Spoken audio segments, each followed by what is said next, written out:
Tao has been living with a secret for 12 years. He's HIV positive, and in Singapore, that's a big problem.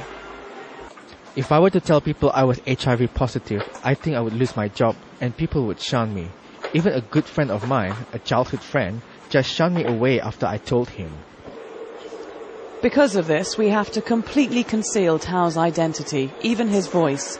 His family didn't speak to him for 8 years, and even now they never refer to his HIV status. HIV/AIDS in Singapore is considered a low-level epidemic. Around 4,000 HIV-positive people are known to the authorities.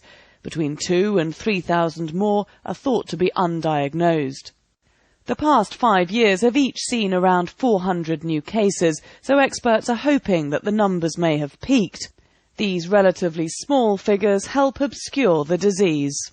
We don't have a person living with HIV out in public talking about HIV to schools or to media or to companies, therefore these 3,000 to 4,000 individuals with HIV are sort of hidden from public view.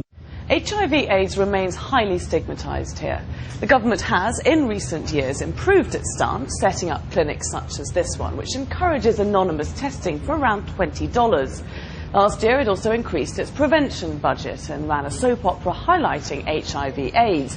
But one vital area that keeps driving this disease underground is treatment, or a lack of it.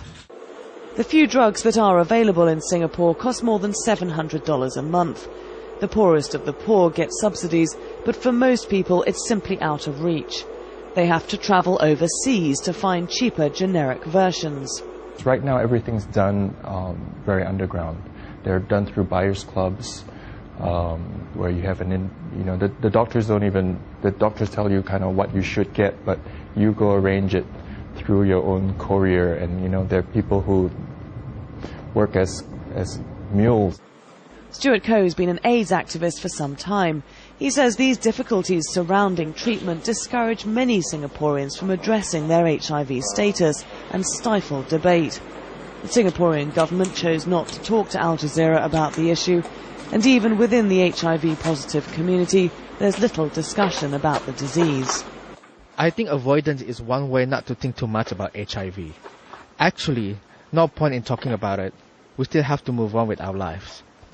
Which is tough to do when so much of that life remains hidden. Laura Kyle, Al Jazeera, Singapore.